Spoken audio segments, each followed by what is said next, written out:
Dari pemohon 1 silakan. Terima kasih, Ketua Majelis. Bagian yang pertama begini, ahli. Ini saksi. Oh, saksi. Tapi tadi ahli banget, jadi saya sebutnya. Ya, ini udah bercampur nih praktisi dengan ahli. Ya, Ya, ini makanya hibrid nih, Mas ini. Silakan. Pokoknya kalau Pak Bambang ada aja yang mau dipersoalkan itu. Mau campur lah gitu. Enggak apa-apa kok. Ya. Untuk memecah suasana, jangan diam-diam terus ini. Ya. Ini untuk kita semua Majelis. Bagian pertama begini. Saksi kami menjelaskan dia bertemu dengan KPPS di Depok. Tiba-tiba ada perubahan yang terjadi dalam mobil apps-nya dia, atau dalam bukan mobilnya, webnya dia, yang tak terkontrol oleh dia. Ini bukan di KPU-nya ini. Dan itu terjadi di saat jeda. Bagaimana menjelaskan tiba-tiba ada angka yang tak bisa dikontrol oleh dia, padahal dia penguasa angka-angka itu, tapi dia itu berubah sendiri di dalam webnya dia. Itu informasinya. Bagaimana menjelaskan itu dalam Anda sebagai orang yang membuat ini ya, desainnya. Itu satu. Terus kedua, bagaimana menjelaskan ada DPT 204 juta yang bisa dibeli di black web market. Dan tidak pernah ada penjelasan, termasuk saksi ahli sebelumnya, tidak pernah menjelaskan kok bisa dijual di black web market itu. Di mana pertanggungjawabannya? Karena ini akan melanggar prinsip-prinsip dan azas dari pemilu. Itu yang kedua. Yang ketiga, tadi disebutkan ada mobile apps, betul ya? Mobile apps itu diinstal oleh masing-masing KPPS dan PPK terutama. Terus kemudian, apakah pernah dipertimbangkan bahwa install itu terhadap begitu banyak, tadi yang mulia Hakim Arief sudah mengatakan, ada begitu banyak orang menggunakan HP yang berbeda-beda, tapi disuruh menginstall mobile apps. Apakah ini bukan bagian dari proses pembiaran yang sengaja ingin merusak? Ini bukan kelalaian.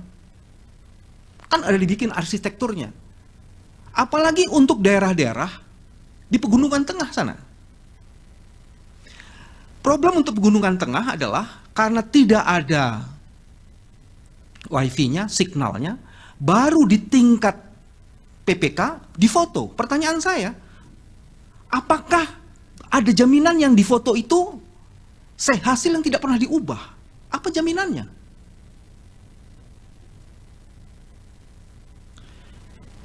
Yang paling menarik tadi saya kaitkan dengan ahli yang tadi. Ahli mengatakan kalau sudah selesai si rekap ini udah nggak ada gunanya, dihapus saja.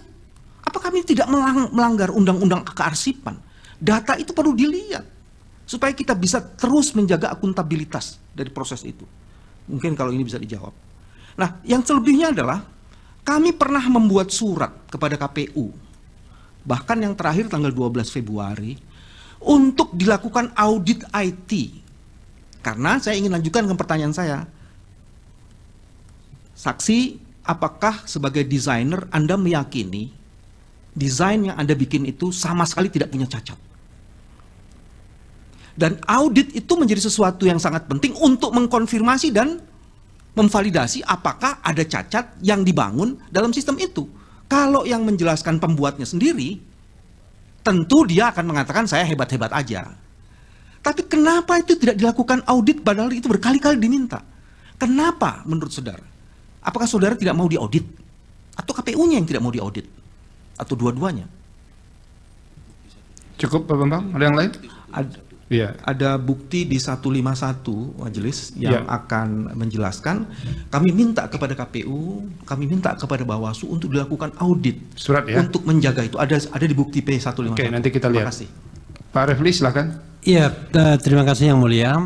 1 atau 2 hari ya setelah pencoblosan itu ada seorang anggota KPPS yang datang ke saya, dan sayang saya tidak dapatkan lagi alamatnya sekarang. Dia mengatakan bahwa dia bisa membuka sirekap itu pada pukul 13.00 dan dia menemukan sudah terisi. Padahal itu waktu Indonesia bagian Barat dan belum dimulai penghitungan suara. Dia mengatakan ada ribuan TPS yang sudah terisi, dan saya tanya, lihat di provinsi mana? Dia bilang 4 provinsi di Sumatera dan 1 provinsi di Jawa. Cuma dia tidak mau spesifik karena dia khawatir, dan saya sempat menginterview dia, ada di podcast saya. Pertanyaan saya adalah, apakah mungkin KPPS melakukan hal itu, dan apakah ini bisa terjadi? Itu Anda sebagai developer dari Sirekap. Yang mulia, izin mau mengklarifikasi pernyataan dari Bang Refli. Tadi itu penggunanya KPPS, Bang. KPPS. Oke. Tapi tadi belum ada penghitungan suara.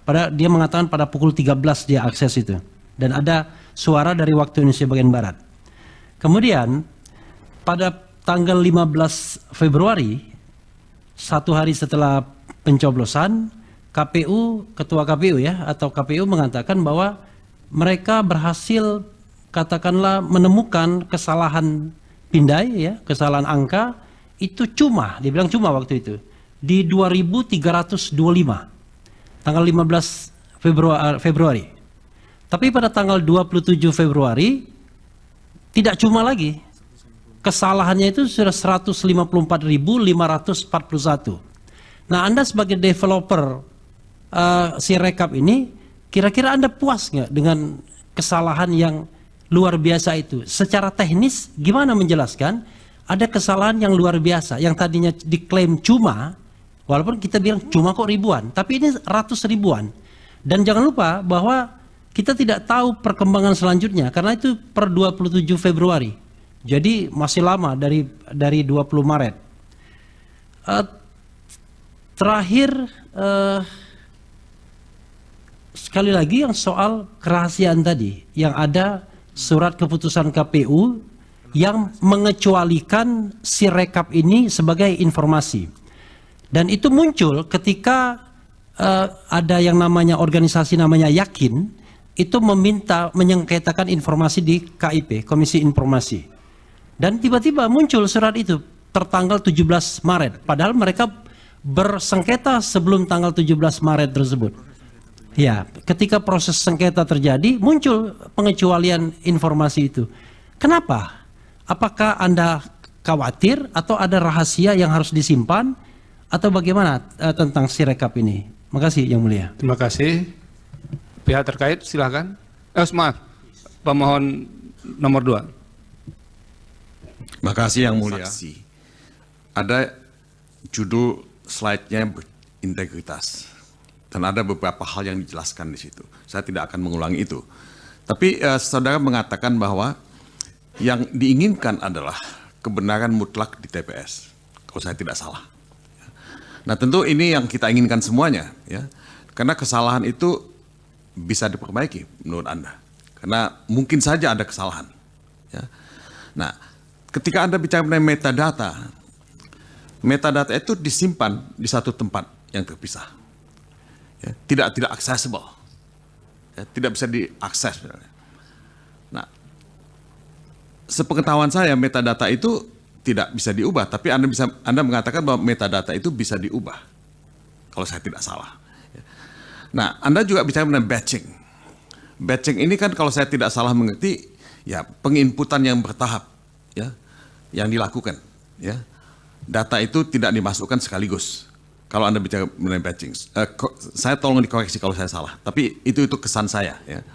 Nah, ketika kami bicara dengan ahli kami dan bicara dengan saksi fakta kami yang juga mengetahui hal-hal semacam ini, dia bicara mengenai fungsi validasi. Tadi juga sudah disebut soal ini. Bicara juga mengenai fungsi edit yang menurut mereka tidak tersedia, tidak ada. Ya. Nah, saya hanya ingin melakukan verifikasi kalau ini salah, ya. Kenapa itu, ya, mereka mengatakan tidak ada fungsi validasi itu, tidak ada fungsi edit itu, ya. Buat saya yang penting adalah transparansi karena Anda bicara mengenai integrity, gitu. Saya tidak mencurigai Anda, tidak mencurigai siapapun, tapi transparansi ini kan menjadi sangat penting buat kita supaya kita bisa tahu mengenai keadaan sebenarnya. Nah, tadi juga saksi bicara mengenai penggelembungan suara yang membantah apa yang dikatakan oleh saksi fakta yang kami ajukan kemarin, yang menyebutkan beberapa puluh juta angka yang potensial ya bisa digelembungkan. Nah, tentu dia punya data, saudara saksi juga punya data dan sudah membantah itu, tapi bagaimana menjelaskan ini kalau kita tidak bisa melakukan audit? Makanya saya ingin mengajukan satu usulan kepada Majelis Hakim yang mulia. Dengan perbedaan-perbedaan ya, presentasi dan interpretasi yang dilakukan oleh masing-masing ahli dan saksi fakta, apakah tidak mungkin kepada mereka-mereka ini juga diberikan kesempatan untuk dikonfrontasi dalam satu pemeriksaan? Kalau tidak, kita tidak akan bisa menemukan kebenaran yang sebenarnya. Saksi fakta dari termohon akan mengatakan A, saksi fakta dari pihak pemohon akan mengatakan B. Nah, saya tidak tahu karena mekanisme ini tidak ada pada MK, tapi untuk mencari kebenaran dalam konteks satu persoalan pilpres yang sangat strategis, sangat penting buat kita dalam kehidupan berbangsa dan bernegara, menurut saya ini sangat penting gitu, untuk dipertimbangkan. Nah, jadi konfrontasi ini mungkin juga bisa menjawab karena kemarin ada yang mengatakan, oh tadi sebenarnya ahli mengatakan bahwa apa yang dikatakan oleh saksi fakta dan ahli kami itu semacam pepesan kosong misalnya. Buat saya ini agak tidak terlalu proper untuk diucapkan. Nah, kita ini punya Sirekap yang dananya besar sekali, tapi sampai detik ini kami tidak tahu betul berapa banyak sih anggaran yang dikeluarkan untuk mendevelop Sirekap sistem ini. Karena ini juga kalau bicara mengenai integritas, ini menjadi sangat penting. Saya mohon kepada majelis hal ini juga mungkin bisa dipertanyakan gitu. Karena proyek Sirekap ini banyak sekali kontroversi yang ditimbulkan oleh proyek ini. Nah, saya pada awalnya Majelis Hakim yang mulia sangat senang dengan digitalisasi ini dan malah berpikir untuk mengusulkan apa yang disebut e-voting gitu. Brazil sudah melakukan itu dan sukses, tidak ada masalah, tapi saya tidak berani mengusulkan ini karena saya tidak tahu dan tidak yakin apakah e-voting itu bisa jalan di Indonesia dan bisa punya integritas. Mungkin saya berhenti sampai di sini. Mungkin Saudara Magdir akan melanjutkan. Terima kasih. Silakan berikutnya. Terima kasih Yang Mulia. Pertama saya mau teruskan dulu pernyataan dari Bang Mulia tadi mengenai soal integritas saudara saksi ya. Dari keterangan saksi kami dan juga yang disampaikan kepada kami, misalnya ini ada satu TPS yang perubahan itu terjadi sampai 763 kali lebih. Ya. Kalau kita bicara tentang integritas, ya, apakah perubahan-perubahan seperti ini mencerminkan integritas yang dibangun supaya terjadi perubahan? Atau supaya ada kepastian. Nah, ini hal yang pertama yang kami meminta konfirmasi dari saudara saksi. Tadi saudara saksi juga sudah menjelaskan soal-soal yang terkait dengan penghitungan atau hasil dari Sirekap ini, ya. Dalam pemahaman kami yang juga dari diskusi dengan saksi dan ahli kami itu bahwa suara total itu adalah suara sah dan tidak sah. Kemudian suara sah itu adalah suara yang diperoleh oleh paslon 1, paslon 2, dan paslon 3. Akan tetapi yang terjadi yang kami lihat adalah bahwa perubahan-perubahan angka ini selalu tidak bersesuaian, angka yang ditampilkan sebagai hasil ini, ya. Nah, menurut saudara ahli, ya,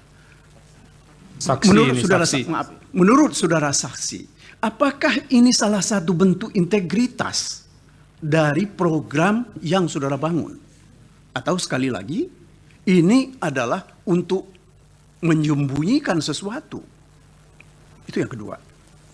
Kemudian yang lain lagi yang kami juga ingin mendapatkan penjelasan dari saudara saksi adalah kecenderungan dari perolehan suara yang tetap. Ya. Meskipun begitu banyak suara yang masuk untuk ketiga paslon ini, tetapi hampir tidak terjadi perubahan pada persentase yang diunggah oleh Sirekap. Ya, kan mestinya meskipun ini sebab yang kita lihat memang ada jeda terlalu lama. Ya, seolah-olah ini jeda yang lama ini adalah sebagai upaya agar supaya perolehan itu bisa terjadi secara tetap.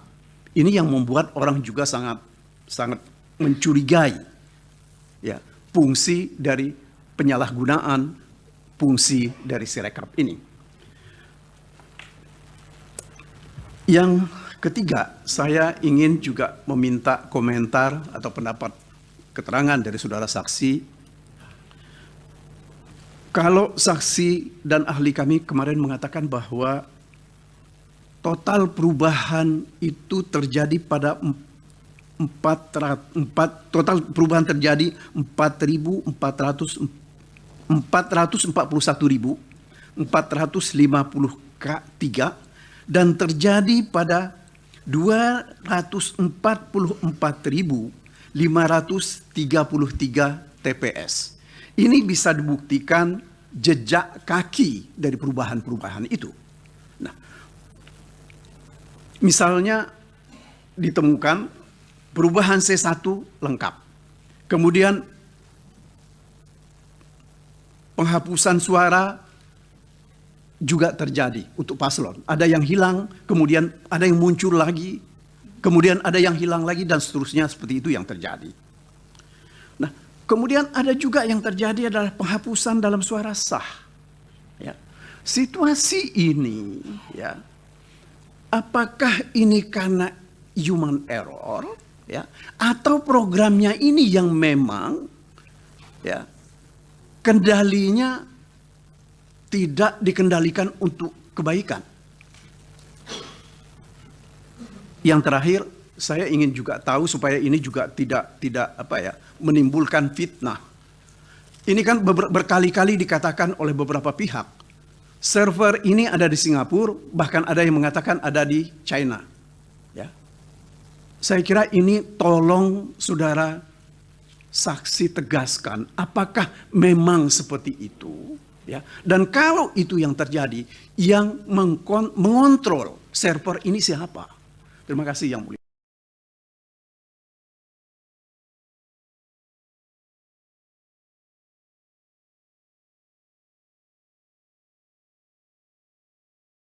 Sabar, Ya. Pak Hotman ya. Pak Mulyani minta ada konfrontir. Nah, tidak memungkinkan itu dilakukan karena ini memang speedy trial. Yang kedua, kami punya instrumen lain untuk mengecek kebenaran suara itu. Itu. Tadi kan kita sudah minta KPU menyerahkan semua bukti rekap di tingkat kecamatan. Nah, nanti kita akan lihat di situ. Makasih, silakan pihak terkait. Terima kasih. Pertama-tama saya mengucapkan terima kasih hormat yang setinggi-tingginya kepada Yang Mulia Bapak Arief Hidayat. Karena setelah kita tadi 3,5 jam diskusi tentang IT, ternyata hanya satu pertanyaan dari Pak Arief Hidayat yang mengatakan, kalau memang akhirnya yang dipakai adalah manual dan perhitungan berjenjang, ngapain kita ribut-ribut lagi bicara Sirekap? Itu tadi pertanyaan dari Pak Arief Hidayat. Ya, yang dilihat adalah manual dan perhitungan berjenjang. Ngapain kita bahas-bahas lagi tentang Sirekap ini? Ya. Sekali lagi, saya hormat kepada Bapak Arief Hidayat, karena Bapak sudah mengingatkan kami bahwa kami ini adalah sarjana hukum. Dari tadi kita kuliah komputer. Pak Hotman, Pertanyaannya apa? Pertanyaannya apa, Pak Hotman? Ya. Sebentar Pak Hotman. Tadi pada waktu mengirim tabik saya lihat cincinnya bagus-bagus itu. Pertanyaan saya, saudara saksi, kalau ternyata yang dipakai dalam SK pengumuman final perhitungan suara adalah manual dan perhitungan berjenjang, bukan hasil dari Sirekap, masih perlu nggak Bapak kuliah di sini? Masih perlu nggak kita bahas tentang Sirekap? Ya, masih perlu nggak saksi menjawab pertanyaan dari Pak Repli dan Bambang yang selalu ngeyel tentang Sirekap ini? Pak Hotman, tadi saya sudah tegaskan, ini didalilkan kami mahkamah berkepentingan mendapatkan penjelasan soal ini. Jadi, tapi saya bertanya, jangan dianggap kehadiran orang itu tidak penting. Kami menganggap penting. Oke. Jadi begitu, jangan persoalkan kehadirannya lagi. Oke. Pertanyaannya apa sekarang? Pertanyaannya, apakah saksi setuju Karena yang diumumkan itu adalah perhitungan manual dan berjenjang, bukan hasil dari Sirekap, maka kelemahan dari Sirekap